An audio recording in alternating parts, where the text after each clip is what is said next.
Au revoir, Holmes.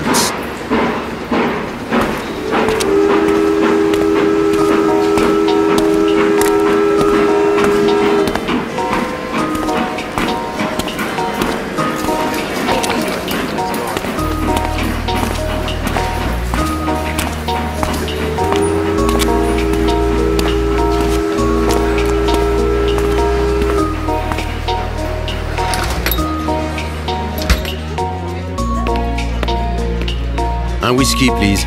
Sans glace. Un whisky. Certainement, monsieur. Tenez, monsieur. Thank you.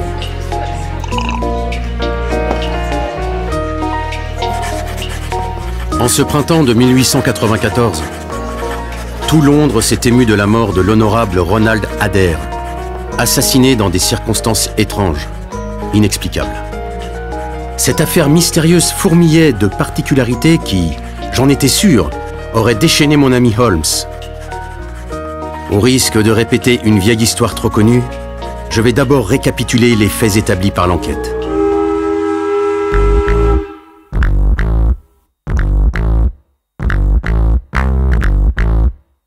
L'honorable Ronald Adair était le deuxième fils du comte de Maynooth, gouverneur à l'époque d'une colonie australienne. La mère d'Adair était rentrée d'Australie pour subir l'opération de la cataracte. Elle habitait avec son fils Ronald et sa fille Hilda au 427 de Park Lane. Le jeune homme fréquentait la meilleure société. Selon tous les renseignements recueillis, il n'avait pas de mauvais penchant et on ne lui connaissait pas d'ennemis. Il avait été fiancé à mademoiselle Edith Woodley de Carstairs. Mais les fiançailles avaient été rompues quelques mois plus tôt d'un commun accord. Et rien ne permettait de penser que cette rupture eût laissé derrière elle des regrets profonds. L'existence de Ronald Adair se déroulait à l'intérieur d'un petit monde bien délimité. Et son tempérament ne le portait guère au sentiment ni à la sensiblerie. Tel était le jeune aristocrate sur qui une mort étrange s'abattit, au soir du 30 mars 1894, entre 10h et 11h20. Ronald Adair aimait les cartes. Il jouait beaucoup, mais jamais à des taux scandaleux. J'annonce cœur. Il faisait partie des cercles Baldwin, Cavendish et de Bagatelle. Jean Ballon cœur. Après dîner, le jour de sa mort, il joua un tour de whist au cercle de Bagatelle.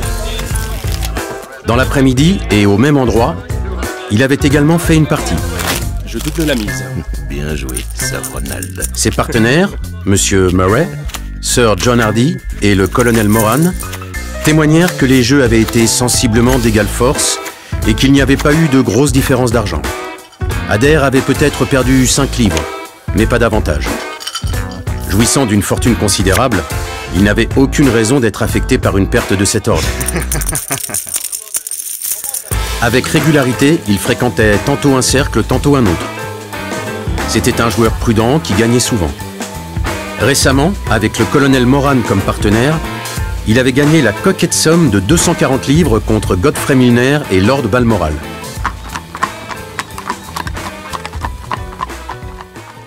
Le soir du crime, il était rentré chez lui exactement à 10h.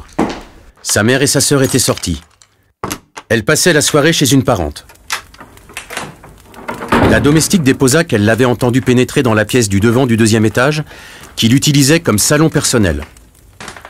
Auparavant, elle y avait allumé du feu. Celui-ci dégageant de la fumée, elle avait ouvert la fenêtre. Le salon demeura silencieux jusqu'à 11h20. Lady Maynooth et sa fille, dès leur retour, voulurent dire bonsoir à Ronald. Lady Maynooth essaya d'entrer. La porte était fermée de l'intérieur. Elles frappèrent, appelèrent, mais leurs cris demeurèrent sans réponse.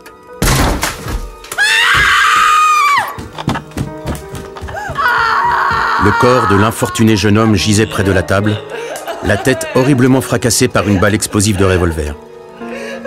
Mais dans la pièce, on ne retrouva aucune arme. Sur la table, il y avait 2 billets de 10 livres, plus 17 livres et 10 shillings en pièces d'or et d'argent, disposés en petites piles de valeurs différentes. Sur une feuille de papier figuraient aussi quelques chiffres, avec en regard des noms d'amis de club. On en déduisit qu'avant sa mort, il était en train de chiffrer ses gains et ses pertes aux cartes. Un examen minutieux acheva de rendre l'affaire inexplicable. En premier lieu, il fut impossible de déceler le motif pour lequel le jeune homme se serait enfermé à clé. Restait l'hypothèse où la porte aurait été fermée par l'assassin, qui se serait ensuite enfui par la fenêtre.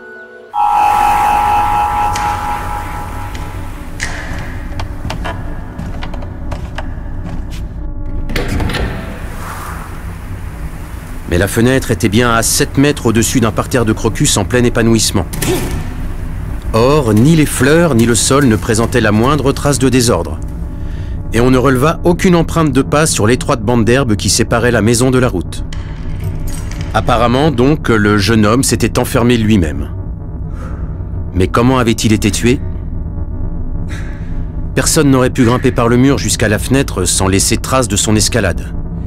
Et si l'assassin avait tiré par la fenêtre, cela aurait été un tireur absolument hors pair, puisqu'il avait infligé avec un revolver une blessure aussi effroyable. Par ailleurs, Park Lane est une artère fréquentée. Il y a à moins de 100 mètres une station de fiacre. Personne n'avait entendu le coup de feu.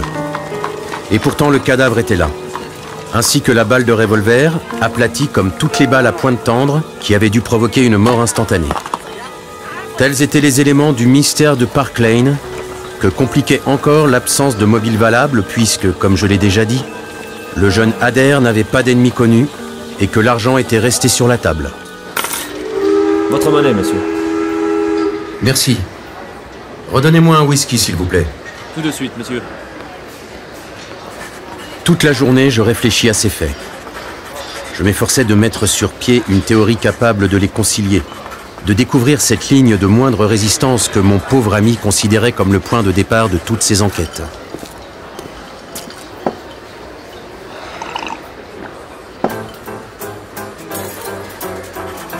J'avoue que je n'aboutis à rien. Dans la soirée, je fis un tour dans le parc. Je le traversais et me trouvais vers 6 heures du côté de Park Lane. Un groupe de badauds, le nez pointant vers une certaine fenêtre, m'indiqua la maison du crime. D'après mes déductions, c'est une affaire beaucoup plus compliquée qu'il n'y paraît. D'ailleurs, sachez tout de suite que Lord Ronald n'avait pas que des amis dans la vie. Loin de là. Un grand gaillard maigre avec des lunettes à verre fumé me fit l'impression d'être un policier en civil. Il était en train d'émettre une théorie de son cru que les autres écoutaient avidement. Et surtout dans son entourage. De toute façon, c'est un crime typiquement féminin. On le sait. Alors c'est soit sa sœur, soit son ex-fiancé, soit peut-être même sa mère. Oui. Ces propos me parurent si stupides que je me retirai du groupe en pestant contre le sot discoureur. Quelle bêtise. En reculant, je me heurtai à un vieillard difforme qui se tenait derrière moi. Oh, pardon.